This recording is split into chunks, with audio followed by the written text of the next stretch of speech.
Hello friends! Today we will be talking about 4 books, 4 very, very different and mysteriously intriguing books. I'm going to stop there. Intriguing is going to be my word. It's always my word. If you've been here enough, you know I use intriguing way too often. But intriguing is a good word. But we're going to go ahead and talk about 4 books. The first one is going to be a mysterious, intriguing novel. The second one is going to be a cozy, wonderful little witchy little thing. The third one is going to be the most adorable graphic novel I've read so far.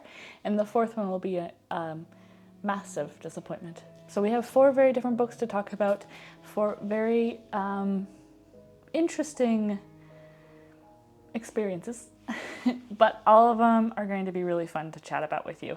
So if you don't know already, my name is Melissa, and you found yourself at Melissa's Cozy Corner, where we talk about books, baking, and other cozy content. And today, if you don't know, we're going to be talking about books, and today's episode 3 of what I've read so far, My Fall TBR. So as the title says, I'm just trying to encourage myself to read all of my fall TBR books. I'm going to be honest, 2 of these books were not on my fall TBR, but that's completely okay. We're going to be picking up books here and there. It's hard not to say no to new books, and so of course there's going to be new books kind of trickling into my TBR, but I went ahead and started with 15 books I was really wanting to read this fall. You can find that video up here somewhere, or I'm going to put it down in the description. And it's just 15 books with different genres, different backstories that I was really interested in reading. And then as the season has gone on, I've added a couple in here and there. And so I'm excited to talk to you about them. And yeah, if you want to talk about more books, or if you want to talk about baking or other cozy content, make sure you subscribe and also like this video if you do like it, because that would be grand and wonderful and fantastic and fantastical. I'm going to make up words to try to get you to subscribe. But we're going to go ahead and jump right in because I don't want to waste too much of your time. But if you haven't already, make sure you grab yourself a cozy cup of coffee or tea or water or whatever wants to make your taste buds happy. If you know me, I'm drinking a cup of coffee, and cozy up because today we're going to be talking about some books that I think you're going to want to hear about.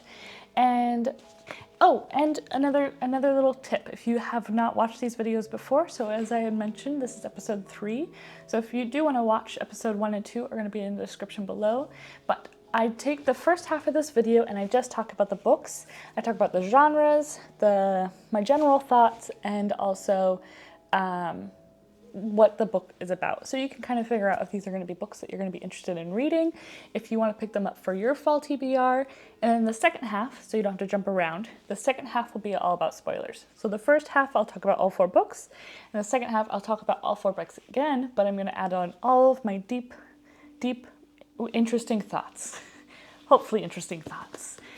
And so that way if you want to stick around and kind of know what I was thinking about the books, or maybe you've read them and you want to see what my thoughts were on them as well, or maybe you're just like, this book may not be for me, I would just love to hear what you have to say, you can go ahead and continue watching after I've talked about all 4 books to hear what my spoilers are.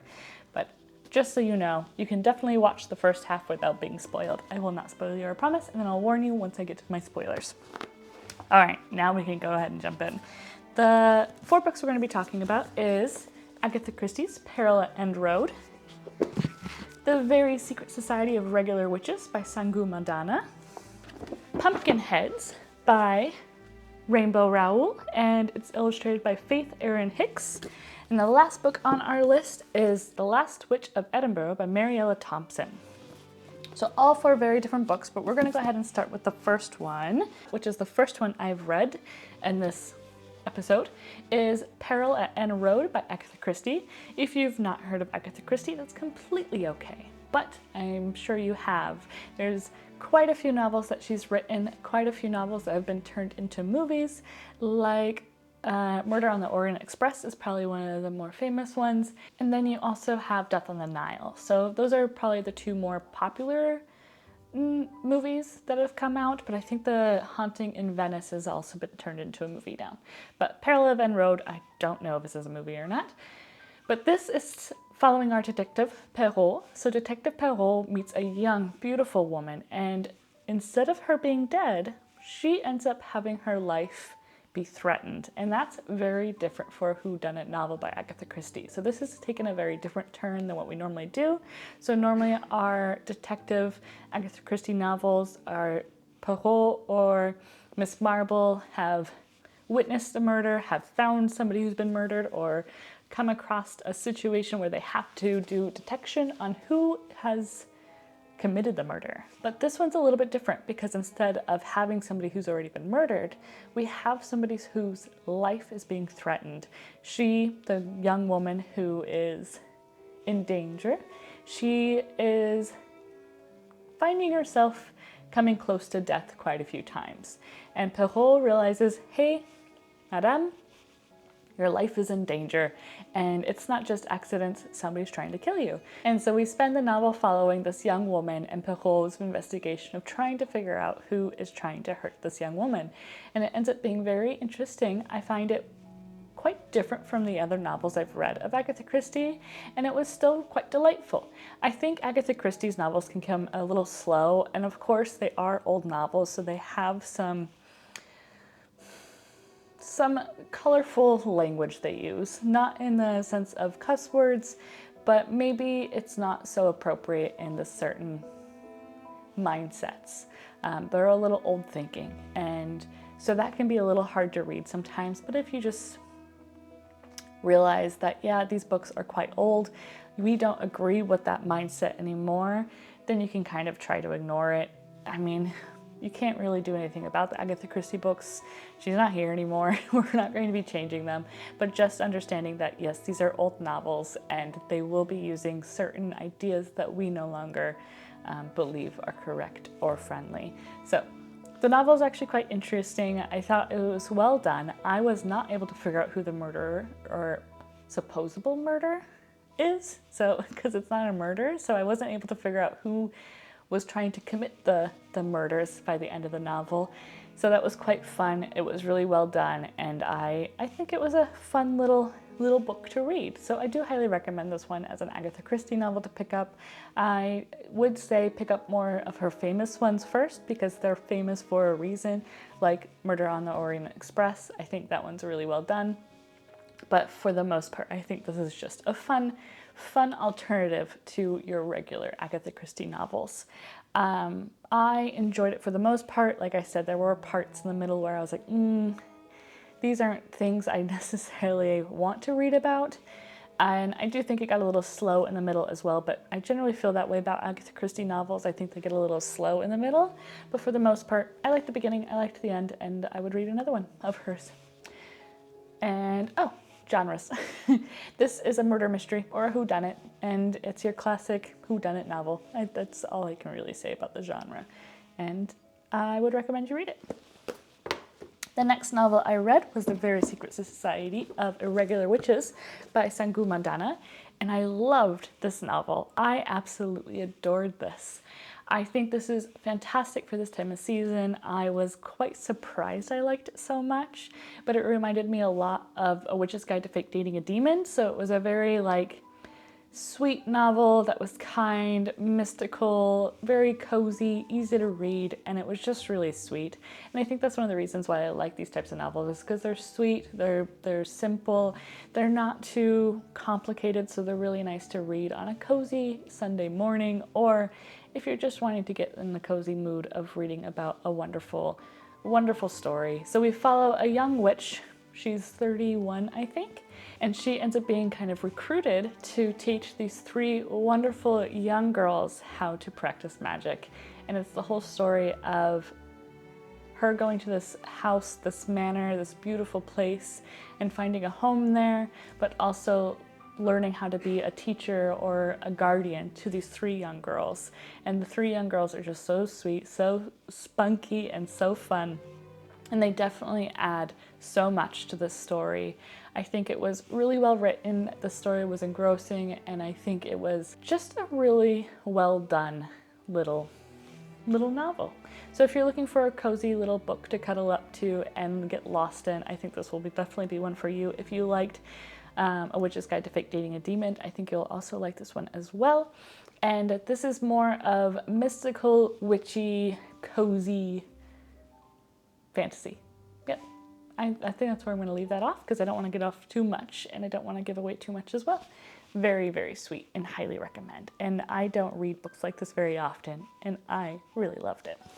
This one was kind of a random purchase, but I found a YouTuber was talking about it, and I've gotten really into graphic novels and mangas over the last year and a half, and I've been finding graphic novels to be really delightful, especially if you're looking for something in between a book. So if you're like, I want to start a new book, but I don't know what I want to start yet, it's really nice to pick up a manga or a graphic novel to just enjoy for a little bit and then start your next novel.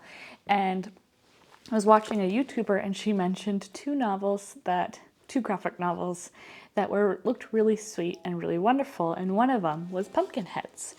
And this has to be the cutest, most sweetest graphic novel I've ever read. I really love this and I highly recommend it to everybody. I think this is such a wonderful read, especially for any fall-y person out there. So if you love fall, if you love pumpkin patches, if you love the smell of cold autumnal evenings, I think you'll love this novel. And it's beautifully done. I think the pictures are so great. I mean, I'm gonna just turn to the last page because it's not going to spoil you. I don't think. No, it won't spoil you. So I think it's so gorgeous. It's so well done. And I think it's just absolutely wonderful. It's so sweet. This is the first page. And it's full of color and fun and adventure and so much food. So much food. Food that reminds me of fall and going to the pumpkin patches. And so I think you'll really, really enjoy this. And I highly recommend it. So it's about these two friends. And they both work at this pumpkin patch. And this is their last day working at this pumpkin patch. They've worked there for 3 years, I believe, prior, and this is their last night before they go off to university. Their last night before they no longer will see each other. Their last night to actually just have fun. So our main characters, Daja and Josie, they are off to help Josie accomplish a mission that Daja really wants him to do. So they run through the pumpkin patch trying to accomplish this mission, and Daja's mission is just trying all the food that she is going to miss or she hasn't had the chance to try. And Josie's mission is his own mission, so you have to pick this book up to figure out what that is. But you have Daja and Josie, and they're just running through this pumpkin patch. They're getting into all sorts of interesting adventures, and it's just so cute. I loved this so much. This is definitely a graphic novel I could pick up every year, and I'm definitely going to do it. I think it's a graphic novel I'm just going to recommend and say, please read it. So it's cozy, it's sweet, it's a graphic novel, and I recommend it. I do think it's more young adult, but I think it could be perfect for adults as well. The last novel I have to talk about, The Witches of Edinburgh by Marielle Thompson. I think this book had so much potential.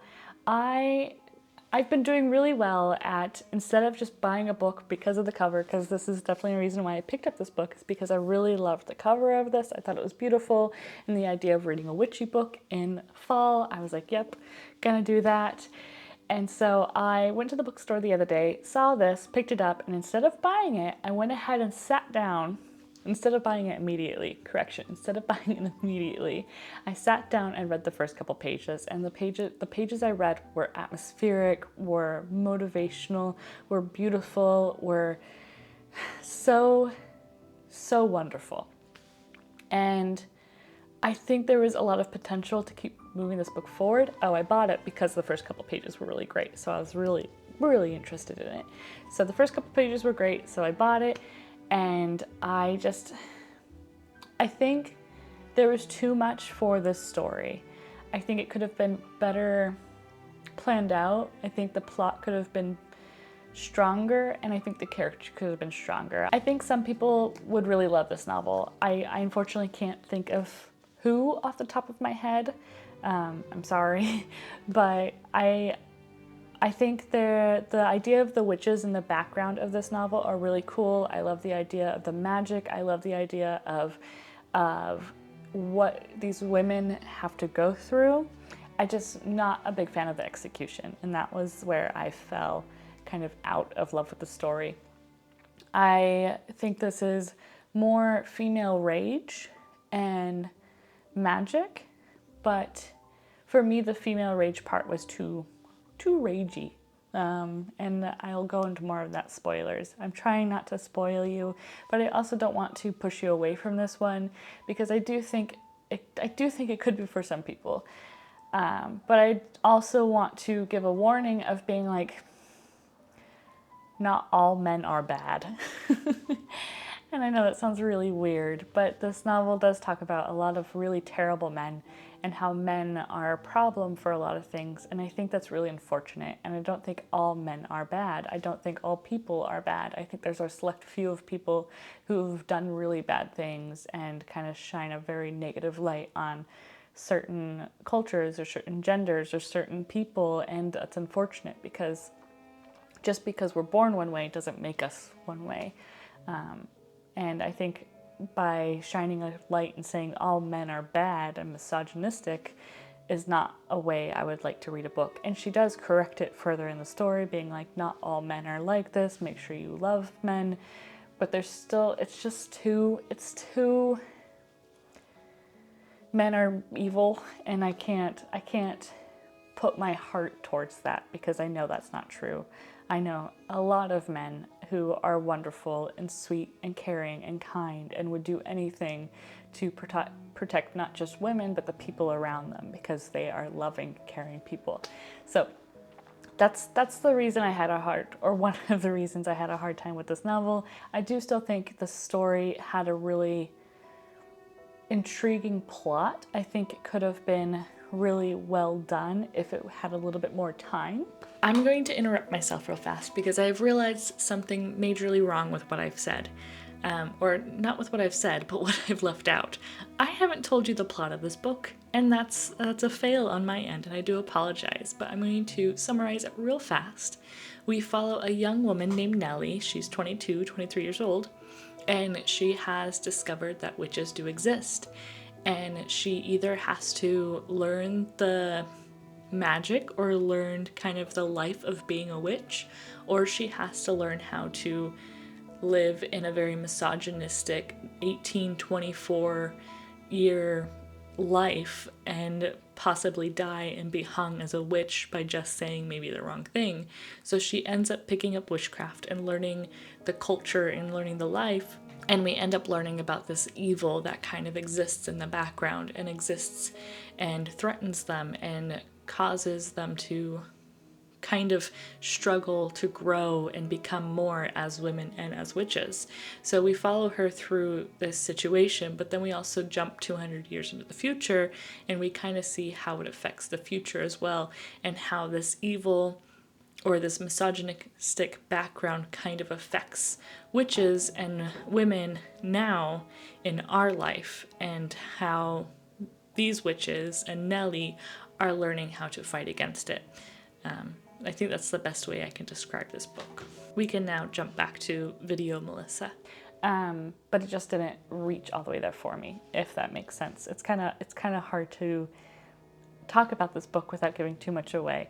But I liked the idea of it taking place in Edinburgh. I would love to go to Edinburgh and kind of see the city and get to know kind of more about the witch trials that happened there, because the suffering of women actually did happen. Unfortunately, there were witch trials and women suffered and felt pain and sacrificed so much. And so it would be really interesting to go there and see the history, but I think this could have been done a little bit better. The author did do research, which I really appreciate. I think she did a lot of searching about getting information about the city, about the witch trials, so I do appreciate that. I just think the novel could have been a little bit more laid out. So genre-wise, I think it's more female rage, fantastical, and contemporary. And that's it. that's all the books that I have to talk about in general. I do really actually highly recommend Pumpkinheads by Rainbow Rowell and The Fairy Secret Society of Irregular Witches by Sangu Mandanna. These two novels were absolutely fantastic, super sweet, wonderful. I would read them again.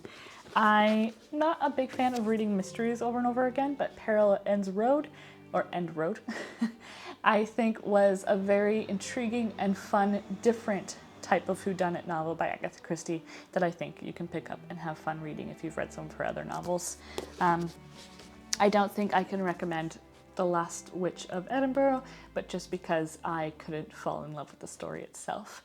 But maybe, like I said, it could be a novel for you. I just can't figure out, not because I don't think those people exist, I just can't figure out who to recommend this novel to. But you may like it. Maybe you look up some reviews and some information about it and you might like it.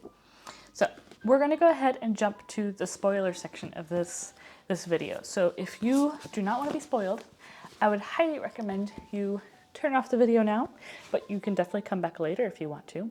Or I'm gonna go ahead and put the chapters, so if you wanna just hear spoilers about certain books, you can follow the chapters down below. But if you don't wanna hear any spoilers, I would say goodbye now. I appreciate you being here, and I appreciate your beautiful faces. And thank you so much for being part of my community and my channel. And make sure you subscribe and like if you liked this video, and we will see each other next time. So until then, ciao! But don't go if you want to hear spoilers. I'm just saying goodbye to the ones that don't want to hear spoilers. It's because we're going to jump into spoilers in 5, 4, 3, 2, 1. Spoiler time. Agatha Christie at Peril and Road. I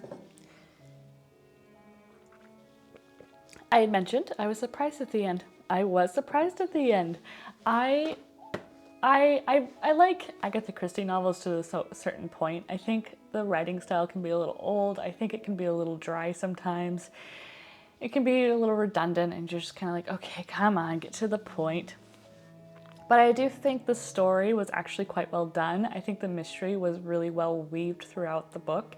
We follow a young woman who ends up meeting Peril at a hotel, and they end up meeting and she swats something out of her face and she's like, oh, I hate bees. And Peril's like, I don't think that was a bee, young Madame Tony, I think her name is. Mademoiselle, I'm sorry. Peril calls him Mademoiselle. Nick's her name, which is a very abnormal name, I think, for back then, but I don't actually know. So we have Mademoiselle Nick, and she has swatted a bee away, and Peril notices it's not a bee, it was a bullet. There's a little casing, a little bullet on the ground, and there's a hole through her hat, and she's like, oh no, how clumsy I am. And Peril is like, oh, you're not clumsy. And then she's like, oh, this is my 3rd time I've almost died. I've almost had a picture frame fall on my face. I can't remember the other way she almost died. Oh, her car brakes were played with, and then she almost got shot. So you're like, lady, somebody's trying to kill you. So we follow the story of Peril trying to figure out who's trying to kill her. We know it's the small friend group she has. She's like 2 males that are in her friend group. And then we have Freddie, which is a young female that is good friends with her. And then they kind of like, they're from wealthy-ish families. You're trying to figure out like where they sit. And we're trying to figure out also why Mademoiselle Nick may want to be murdered. And so Peril does his research, he does his investigations, and he's trying to figure out if everybody wants to like have her killed because she lives in this beautiful mansion. But the idea is like the beautiful mansion is pretty much falling apart. It's not worth very much. There's 2 mortgages taken out on it. And then we follow also, we have, maybe they want her money. And then we find out she doesn't have any money. She's poor. And then so we're trying to figure out, okay, well, maybe it's jealousy. And Peril goes through like a list of different things of why somebody would want somebody murdered. And there's like jealousy, there's money, and there's like, he's looking for the motive. And I can't find the list of motives. Oh, so we have our list of suspects. We have Ellen, the gardener husband. Ellen is I can't remember who Ellen is. Ellen is the housekeeper. So we have Ellen, the housekeeper, the gardener, which is Ellen's husband, their child. We have Mr. and Mrs. Croft, which live in a small house down like the road. So it's like the hut that's connected to the house. We have Mrs. Rice, who is Freddie. We have Mr. Lazarus, which is some character. I can't remember who he is. Commander Challenger, who is, he was in the army or something like that. I can't remember. We have Mr. Charles Vasset, I don't know.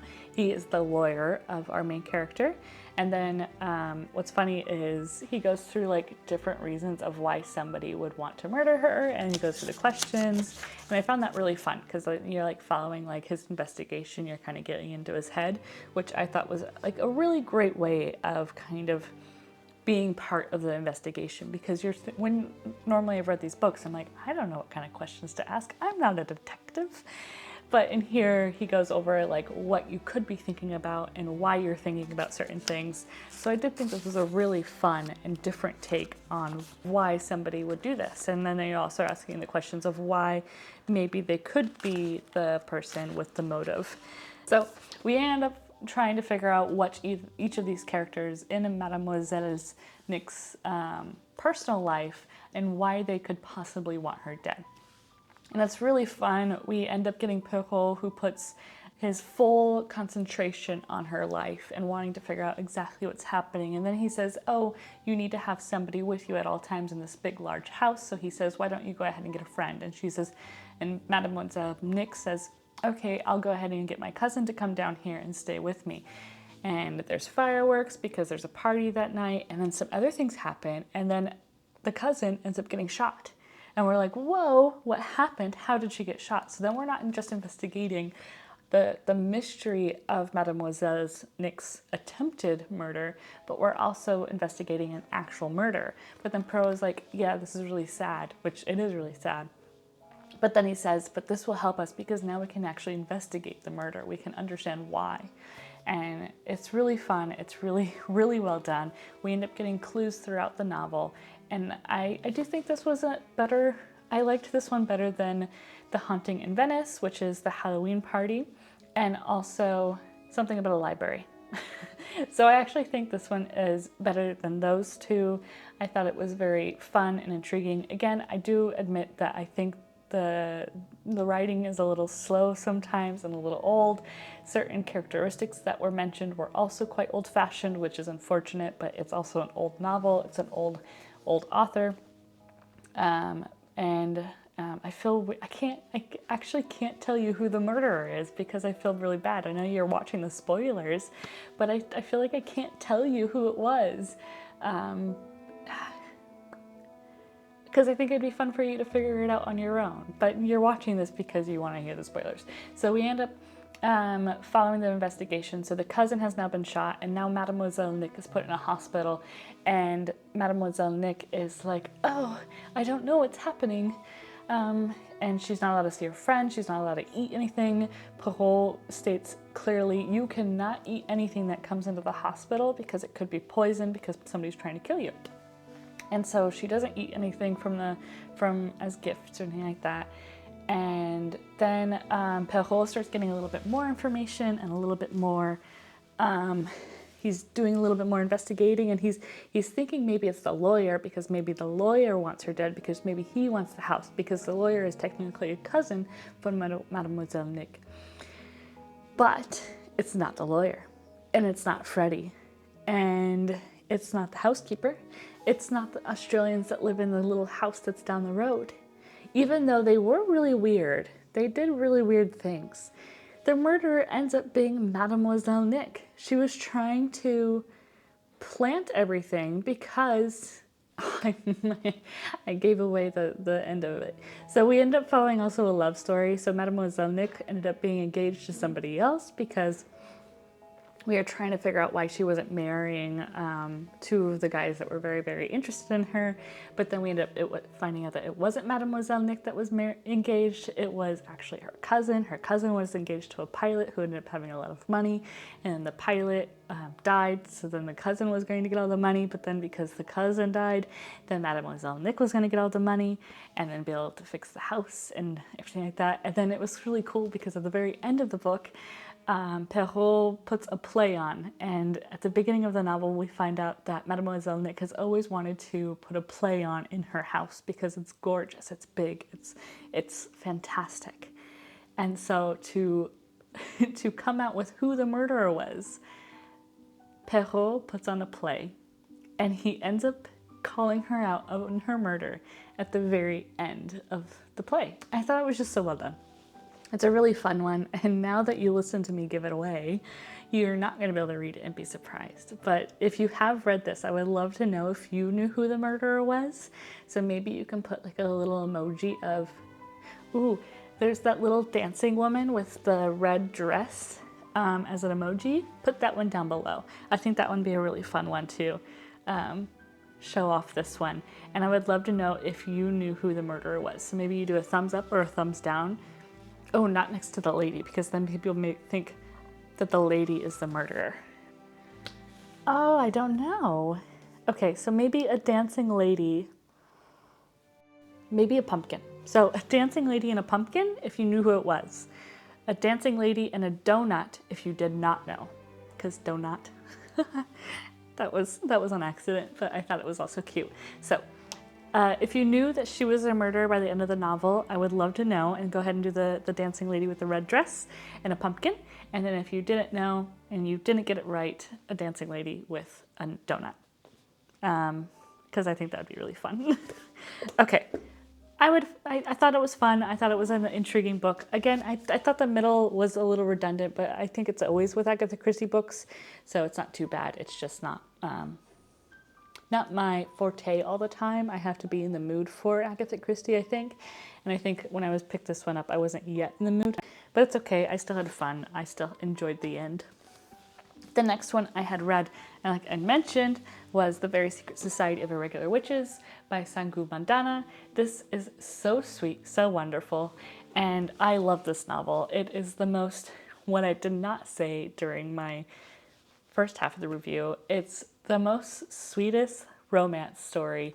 I love romances like this that are sweet, kind, wonderful, just full of chemistry and the buildup of the relationship, because you always find books that are like, there's a love story, there's a romance, and then these two characters meet and they're just instantly in love, and they're instantly together, and they're instantly, I will be with you for the rest of my life. Ooh. And it's annoying, it's frustrating, because yeah, maybe that does exist in the world, but it's more often than not that people have to find the chemistry between each other and continue building that love and continue building that relationship.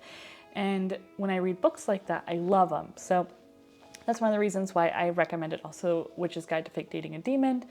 And this one is because you have that buildup of that relationship and you have the chemistry being woven together. And it's not flat out all about the relationship. It's also about this young woman who is recruited to teach these three beautiful young girls who are all orphans, who have lost their mothers, because what you end up finding out is if you're born a witch, your parents end up being killed somehow. And it's a curse that's put on all witches. So if you're born a witch, your parent ends up dying, so you end up being an orphan. And then another family ends up adopting you or something like that. But witches are not known in the general society. And so this woman gets recruited to, I think, what is her name again? Mika. Mika gets recruited to go ahead and teach these three orphaned witches about magic and also to use their magic power and control it. What we don't know, or what we do know, sorry, what we do know is that these three young witches aren't actually supposed to be together. The idea of living together and having a bunch of magic all in one place is very, very scary because of the witch trials that happened back in the day. And so we have these like almighty witches, or these leaders in these groups that say, hey, we should not be together for very long. We only meet every once in a while. We don't go ahead and do large things of magic. We never want to be caught. So it's very controlled. And orphaned witches or young witches shouldn't be in the same spot, not even older witches. So if you can't meet another witch in public, it's not encouraged. So we follow Mika, and she ends up accepting a position to teach these 3 young girls how to use their magic. We end up just following the relationship between these 3 young girls and Mika, and following, like, it's not a romance story between them, but it's this guardianship and this love, because Mika ends up having so much love and so much care for these 3 young girls, even though she's never ever felt this type of love. And she's always wanted love like this, but in her whole life, she was raised by other witches, and the witches could never get close to her, and she ended up always having tutors or nannies, and the nannies would have their memories erased, so nobody ever really truly loved her. So she never knew what that actually was. And I think Sangu Mandanna did such a great job, because you end up seeing that development in her life. You end up seeing her grow and evolve, and understanding, like, I want to love, I want a home, I want a place to be, but I also am scared of that. And you see that at the end of the novel. So she ends up finding out the reason that they're trying to train the 3 girls magic is because, 1, they need to learn their magic, even though a lot of young witches have to learn it on their own, but 2, the people who are taking care of these young girls. So we have the gardener and his husband. We have a house cleaner, and we also have the guardian librarian. So we have these 4 characters that live in this house with these 3 girls, and then we have the main character, or not the main character, we have the main guardian, who's the one that adopted all 3 girls, Lilith, I think her name is. And Lilith is off on excavations, and she's never home, but she puts these 4 people in charge of raising these 3 girls. But they don't know magic. They know it exists, but they don't know how to use magic. They weren't born witches. So that's why they bring in Mika. So Mika is there teaching the girls magic because she knows that somebody's going to have to come to the house and pick up some documents for Lilith, but she knows that she doesn't really understand why it's so important. And you as a reader don't know why it's so important either. And it ends up being a story of Lilith is actually dead, and the 4 people don't want to give up guardianship over the 3 girls because the guardianship would go to somebody else. And it ends up just being like a misunderstanding to the max, but it ends up working. Like, you understand why that's part of the story. You understand why they do that. These 4 people love the girls, and they didn't kill the woman. They just buried her in the backyard. But it's quite dark. But you have these 4 people who madly love these 3 girls, and they would do anything. But Mika didn't know about the whole back end of the story, so she feels lied to and used. And that's one of the things that she hates the most, is she hates being used by people for her magic. So she ends up running away.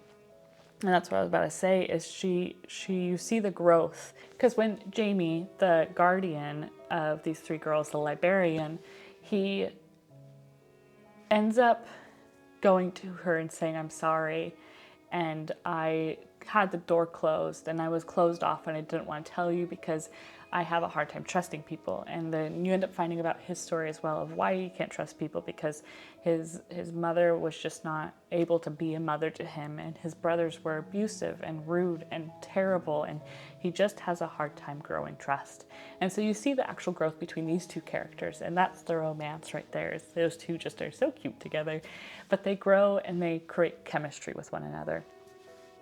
And the story ends up just ending off with a happy ending, and I really loved it. I think it was so well done. I think the story actually really worked well together. I was also confused as to why it was so important for these 3 girls to learn magic before this guy shows up to pick up papers. I was like, why is, like, put the girls in the backyard or something like that? But then you find out that he's going there to figure out if Lilith is dead. So, like, you're like, oh, okay, now this all makes sense. Now I understand. So the plot was so well built together that there's actually a reason from one A to B to C to D to Z. Like, you understand why everything was built the way it was, and you understand why the relationships were built the way they were, and you understand that the chemistry between Jamie and Mika actually is chemistry. It's growth between one another. And there's like spicy scenes, and the spicy scenes aren't too spicy, of course, but it's just definitely like you can see the love growing between these two characters.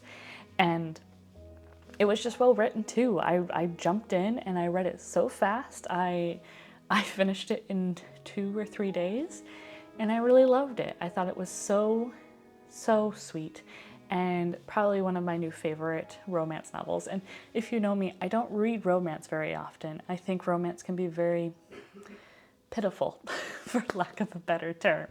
But I think romances can just be very dry. Like, there's no chemistry, there's no reason for the love, there's no growth, there's nothing.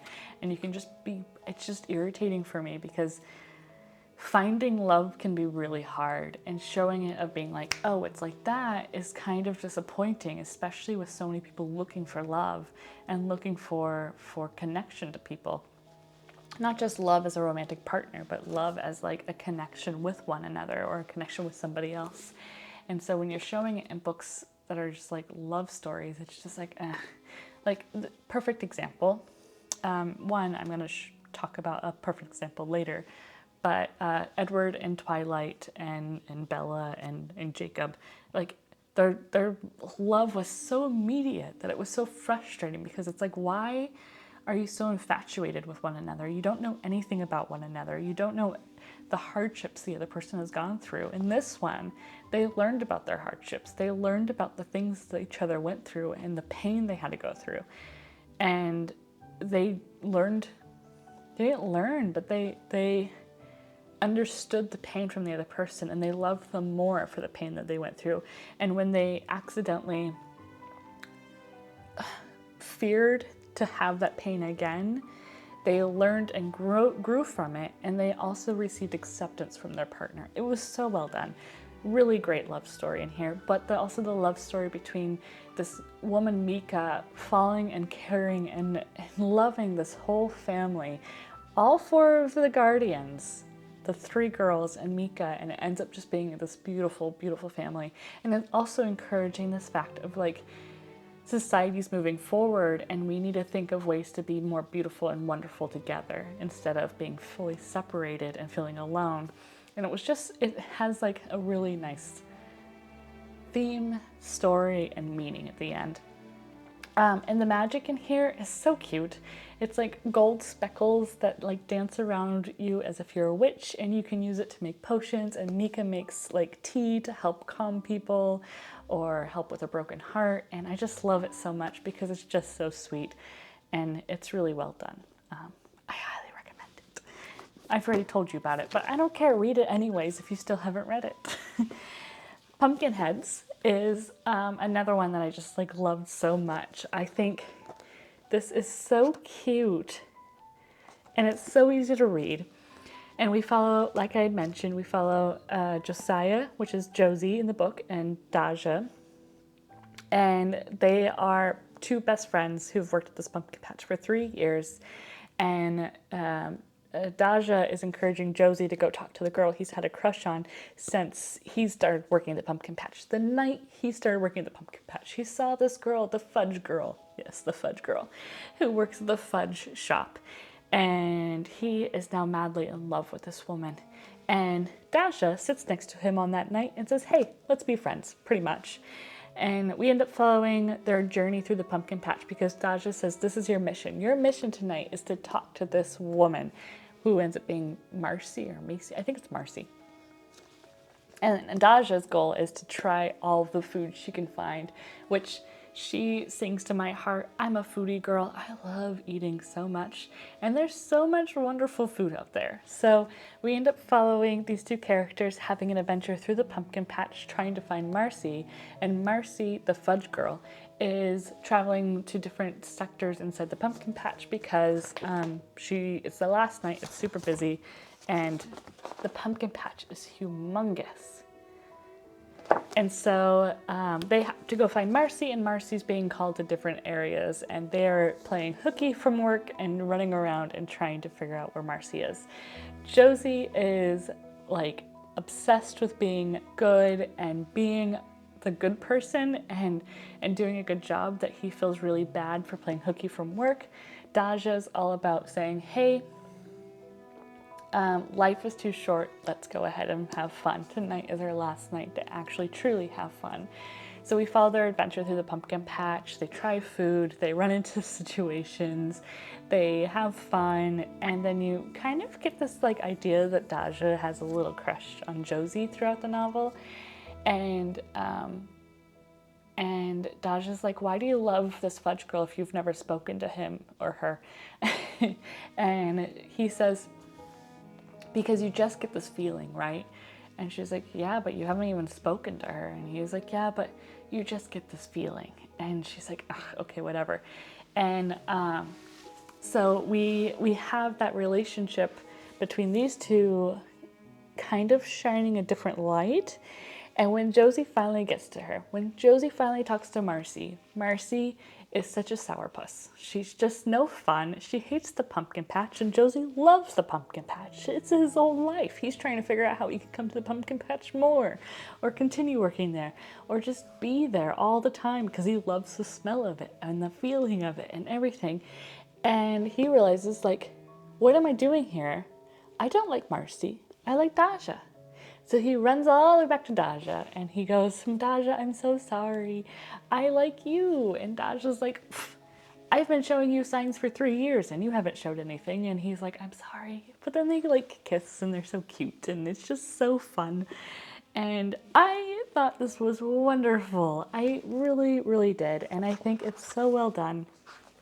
The pictures are fantastic, and there's more to this story than just that. So if you still haven't read it, I highly recommend it. I think it's so cute.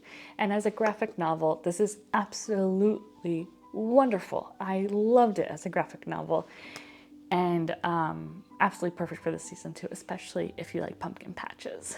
And I would read this over and over and over again, and it's just so cute. So I'm really happy with it. Now for the last book, which is my disappointment. I'm very frustrated with myself because I picked up this book and I read the first couple pages, I fell in love with it, and I was like, oh, this is going to be so good. And then I am disappointed. I'm also debating on if I still read it, which I've never done this before, but I got to page like 188, and this book's like 360 pages long. 350 pages long. And I got to 188 and I decided to quick read, speed read. I've never done that before, and so I'm not sure if I did it right, but I went ahead and okay, let me start at the beginning. Let me tell you a little bit about the book first. So we follow our young woman who is, Nellie. So Nellie is a young woman who lives in Edinburgh during the witch trials in 1824. And witches are being hung like every day. And you can be classified as a witch just if you say the wrong thing, or if you do the wrong thing, or if you've made somebody mad, or anything like that. You can pretty much be convicted as a witch and then hung the next day or a couple days after. The time doesn't matter. It's just the fact that you can be convicted as a witch by just doing one thing wrong, like denying sleeping with a man, and that man gets then sad and says she's a witch, she's crazy. It's during a period in time where it's just so hard to be just a woman, to be a person in general, but women are being accused of being witches. So Nellie is living during this time, and she has a young brother who is named Tommy, and she ends up raising Tommy from a little tiny baby because her mother died giving birth to Tommy, and so now she only has Tommy and her dad, and she ends up being pretty much a mother to Tommy for the first 6 chapters. And then she ends up figuring out about this small apothecary where they make little herbs and stuff like that, little teas and things for people to help with issues. Kind of like this Very Secret Society witch Mika, but this is a lot darker. So they end up making teas and little things for people to get over like motion sickness, to get over cramps, to get over insomnia, to get over anything you can think of. They go there and they ask these women at the apothecary, can you help me? And our character Nellie ends up finding out that they're witches and they worship the god of, or the witch of winter. I cannot pronounce the name of that for the life of me. It's Kalia? See, I'm gonna just put it here, Kalia. And this witch is like the almighty witch for winter. And this is where things get a little complicated. So we have Nellie, who end up finding out that they're witches. They say, hey, we can teach you how to be a witch. And if you become a witch and worship Kalia, then you can live for centuries, and you also get 2 lives. So if you die once, then you can come back alive again and you can continue living on. But you have to worship Kalia. And to worship Kalia, you have to be completely free of any burden. So like no man should be controlling you. You should be in control of yourself. You should be your own woman. And you should also practice the magic and also worship Kalia. So, okay, sure. And we end up finding out that the witches at the apothecary are centuries older, and one of them is named Jean. And Jean and Nellie end up falling in love very, very quick. Again, this is the love that I don't like. This is the romance I don't like, when there's no motivations for it. It's just, I'm infatuated with you, I'm now in love with you, I now want to spend my life with you. And there's no reason for it, because Jean is cranky and angry and Nellie is passive and sad and timid, and there's just like no chemistry in between the 2 characters, and there continues to be no chemistry to the to the 2 characters. It's really frustrating. And we end up seeing Nellie pretty much just like obsessed with trying to take care of her brother, and like, so for the first 6 chapters, I'm gonna be all over the place. I haven't gotten my thoughts completely straight with this because I just finished it. But for the first 6 chapters, Nellie is obsessed to taking care of her brother, because she's pretty much been a mother to her brother. And he doesn't know how to light a candle. He doesn't know how to start a fire. He doesn't know how to cook food. And so she needs to find a job so she can work, so she can take care of her brother and her father, her father's just a drunk who never comes home, or he never goes to work, and he's not bringing any money. He's not doing anything. And so she's in control of trying to figure out how to bring in money. So she gets a job at the apothecary, and she ends up starting to bring home money, bring home food. But then she falls in love with Jean, so she just stops going home. And there's like little pieces where there's like little parts where the author will be like, oh, but she gave money to him, gave money to Tommy, and he's probably better without her. And I'm thinking to myself, this young girl has been pretty much a mother to Tommy since he was a baby, and she's just like okay with leaving him behind. And also, she never taught him how to light a candle or build a fire or cook food. I guess the neighbor's helping watching after him, but that's a lot of work. And it's just like, there was just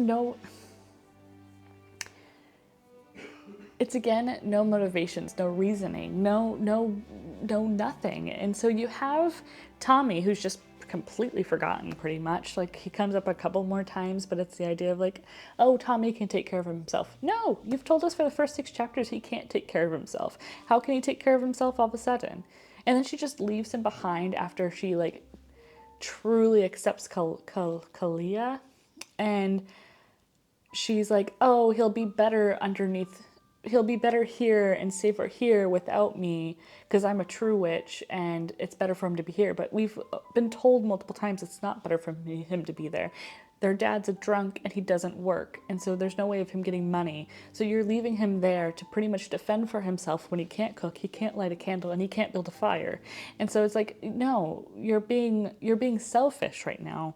And how can you just stop loving somebody? Like, how can you forget about somebody so quickly and just be infatuated with this other person? Like, she just forgets Tommy because she falls in love with somebody else. What? And so that's one of the first times where I'm like, okay, what? I'm confused as to what's happening here. I kept questioning also when Tommy wouldn't get brought up for Oh, sorry. Well, hold on. So I kept questioning when Tommy wouldn't get brought up, and there was one time when she's like, "Oh, I slept with Jean for the last 4 or 5 nights. I should probably go home." It's like, what about what about Tommy? You need to go home and take care of Tommy. You've made me now worry about Tommy because you've been telling me about how his bones are sticking through his skin, not literally, but like he's so skinny, and you haven't been home to check on Tommy. So what's happening? Are you like hypnotized or something? And she just doesn't care anymore. She cares, but like not she doesn't care like somebody I would think would care after taking care of their little brother from birth to when they get older. So I don't know. I know he's 11, but 11 is really young. And I know back then 11 wasn't too young, but still, like if you can't light a candle, that's a problem. So she ends up falling in love with Jean, and they're trying to figure out what's happening with magic. And this is where we come back to Kalia, and this is where things also get complicated because I guess there's this other Kalia's son. So Kalia has daughters, which are the witches, which is what Nellie is and Jean is, and then some other women are. And then you have also the sons from Kalia, who's Angus?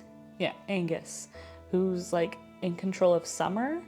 And I guess there's like some folklore that are around the idea of Angus and the bride, which is who he wants to marry, and jealousy, but it's kind of like gleamed over a little bit in the story, so it's kind of hard to follow.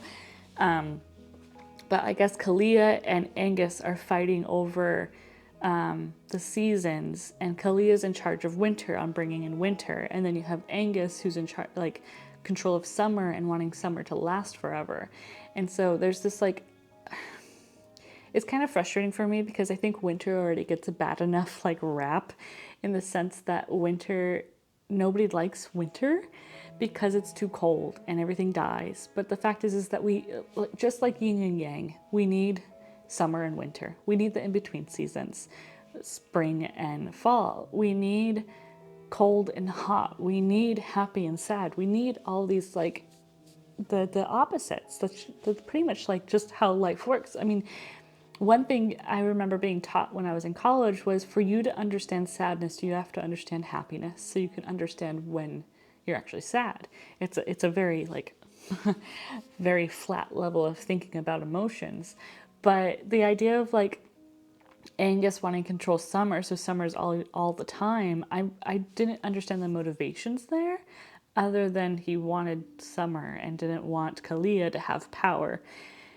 And I guess the witches are Kalia's body and need to worship her to make her stronger to have winter.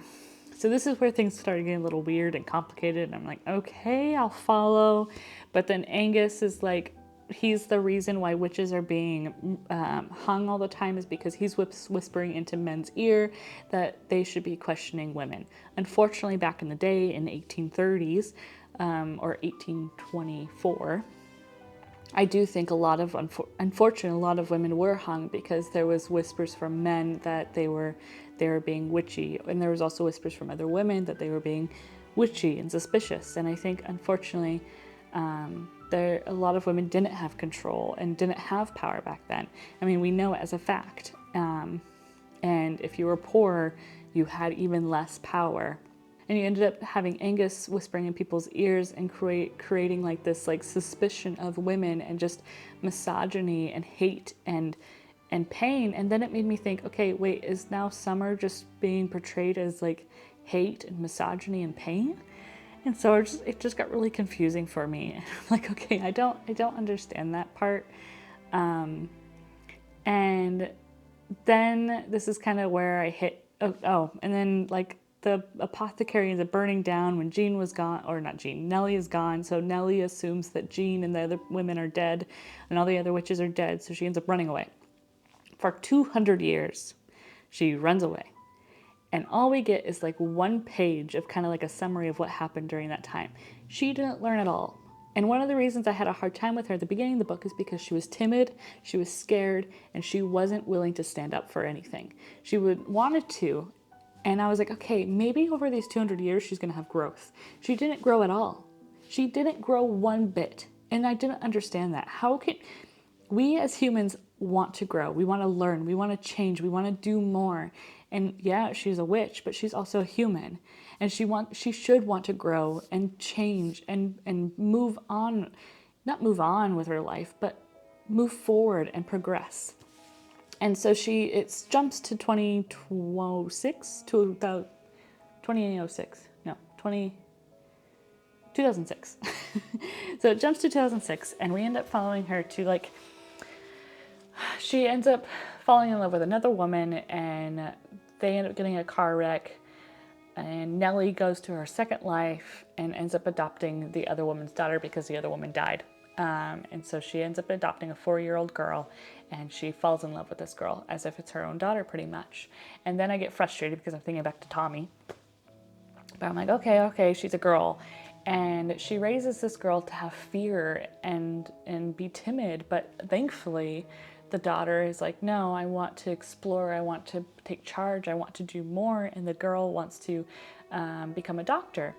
And so we jump to 2022, and that's when she wants to be a doctor. And we end up following her through wanting to move forward in life and take charge in her life. And they're questioning Roe versus Wade. So I'm like, okay, it's taking place in our world. But then there's a lot of questionable things that happen in this section. And that's when I started to do fast reading or skimming. And pretty much I got frustrated throughout this book because I felt there was a lot more. There was so much stuff that just didn't need to be in it. Like, I felt like I would read a paragraph and then read exactly the same thing in the next paragraph, just worded a little bit more differently. And I'm like, okay, this is so much telling and not showing. So you always have this like show, not tell. This is just all telling. It's so much telling. Even during the spicy scenes, it wasn't spicy because it was just telling me. And I'm like, okay, I have no feelings about this right now because it just wasn't interesting. And I feel so bad saying that. And it's not something I say lightly because I do think this book had a lot of potential, but it was just so frustrating. So then you have, and this is how complicated this book is. I'm not just telling you it's complicated. It was complicated, and this is why, because of how I'm telling you it. And so I start saying, okay, I'm just going to read the dialogue because all this stuff in the middle doesn't really make sense. So I'm skimming the book, I read the dialogue, and if there's like an important section, I'll read that as well. So I end up finding out that they go back to Edinburgh, and because they've been running and not being in Edinburgh because it burned, the apothecary burnt down, and she was like, oh, Jean. And she can't be in love again because, oh, Jean. And so her daughter ends up applying for university in Edinburgh, and they're like, okay, we'll go back to Edinburgh. So she goes back to Edinburgh, and the daughter ends up having a guy comes on to her and tries forcing her, and so she goes to the teacher, and the teacher ends up not doing anything, which is not something that would happen nowadays. Because then the teacher goes to the counselor or the director or something like that, and they're not doing anything. And there's just like a lot of people, I guess, being roofied or I'm trying to be careful with certain words I use because I can get in trouble on YouTube. But a lot of women are saying, hey, these things are happening, and then nothing's being done about it. And we end up finding out that like the dean is now Angus. Okay, so Angus beef. They find out that the dean at the school is actually Angus, and he's just causing more manipulation and misogyny. And so he's trying to teach the men in the school that it's okay to be misogynistic, and it's like, you just get kind of frustrated because there's just like so much about like men are the problem, and it tries to fix itself at the end, but it doesn't do enough, and it's frustrating because men are not the problem. And that's where the female rage ends up getting like to be a major problem in this novel, is because there's a level of female rage that I think is okay. It's okay to be angry as a woman and to want more and to have respect and to want to live in an equal life, but to be accusatory towards all men for something that all men don't do is really hard. And then you have only some men being like, oh, I want to be helpful, I want to also take part. And I wish there was more of the show of like, it's just some men that are terrible. not all men. And you kind of get more and more men kind of like come forward and want to care for these women, but it's like, I don't know, it was really hard to read, because I think there are some wonderful, wonderful people out there of all genders. And there's just a select few people out there that are just not good, men and women, or all genders. Like, of course you're going to just have just bad people, unfortunately. But the good people out there outweigh those bad people so much more. And I think it was really hard for me to read about like how Nellie still sees it as a problem when it's like, I don't think it is that big of a problem. It's definitely not as big of a problem as it was in 1824. Like, we have way more rights and choices and options. And then you have this other part where you're just kind of like motivated for them to do something more, and it's just like, they couldn't do anything back then because they didn't have power, and now they have power, and they beat him by just getting everybody to become one community, which is like, hey, great, they're a community, but it just felt very weak. Like, I don't know, like I liked the motivation, the story at the end, because a girl ends up getting murdered, and so they end up coming all together as students to respect her and show her love and care, that people care about her and want to figure out who did this to this young woman. And the dean is like, now I'm going to go ahead and send out an email saying all women have to be in the dorm rooms at a certain time, and no groups can group together more than 4. There was this email that just frustrated me so much, because it's not something that could happen right now. A dean would not send out an email and say all women must be required to follow a curfew. And it's just like, what? You can't do that. You can't, like, yeah, women are in danger, but also men are in danger. Like, everybody's in danger for walking around at 12 o'clock at night. It's terrifying. It's scary. You shouldn't do it alone. But if you put on a curfew, it has to be a curfew for everybody. But it also didn't make sense. And then he was like, groups can't be together. Like, you can't be a bigger group than like 4. And it's like, you should be a large group, because you're more protected in large groups. And it was just really convoluted, really messed up. And it's like, if any dean like put out anything like that, they'd be fired immediately. And then so they end up putting on this like big event, big community event to stand up for the woman that was murdered and to stand up for each other. And they end up being like, the dean has to be let go, because they end up catching him on camera lighting the tree on fire, lighting the art on fire. It was a whole thing. And it's like, yeah, of course he would be fired. He's literally burning down a memorial for a young woman. And then he's also not even on university grounds doing that. Like, it was just so stupid. I feel really bad saying this, because, again, I don't have anything against the author. I think this book could have been so good. I just think it needed to be a little bit more fleshed out. I think it needed to be a little bit more tighter on what was being said, and the story being a little bit more detailed.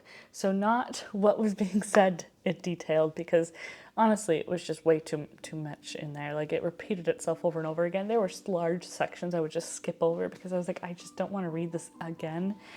And the dialogue between the characters could have carried the story so much.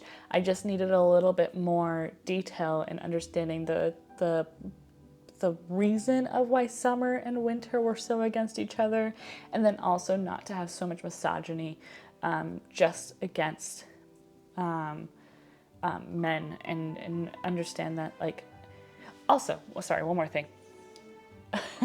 They're questioning if it's like they should come out as witches. Women come out as witches all the time now. Like, come on. Last year I did October as my witchy month. I made a broom. I made tea out of sage, which is witchy stuff. Like, what? You can come out as a witch online. Like, nobody cares. Like, you be you and be happy as you. And so the idea of like them saying like witches wouldn't be welcome and stuff like that, or witches wouldn't understand if we came out as witches. I don't think anybody would care, especially if you're just like a herbalist and if you make tea that makes you calmer, or if you make tea that helps you sleep. Like, we literally have tea that says sleepy tea to help us sleep. And there's no medicine in it. It's just tea. It's just herbs inside of it. So that just made me also frustrated. So all in all, it was a frustrating book. I was just very frustrated. I ended up skimming the last 120 pages because I couldn't force myself to sit down and read it completely, but I couldn't force myself to DNF it either because I was curious as to how it was going to end. But I'm done. I don't know if I'd read something else by Marielle Thompson. Maybe I would if like something was a little bit more fleshed out. I think this is only her second book, so maybe like when she gets more into writing and she gets further into her journey, maybe I'd read something else because I think it could have been a really great novel, but I just think it fell short. Okay, that was really long. I'm sorry. I ranted a lot about that book, but it was really messy, and I feel kind of sad about it.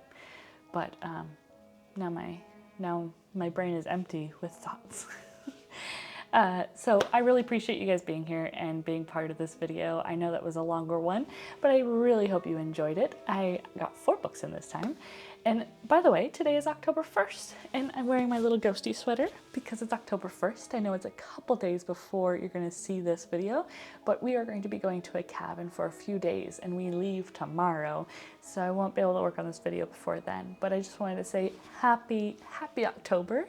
I hope you guys have some wonderful plans, and I'm super excited for next week's video because we are going to be doing something super fun. I'm not sure yet what we're going to do, but we're going to do something fun. I'll go ahead and post something on the community tab to see what we want to do. So make sure you guys check that out. But thank you again so much for joining me.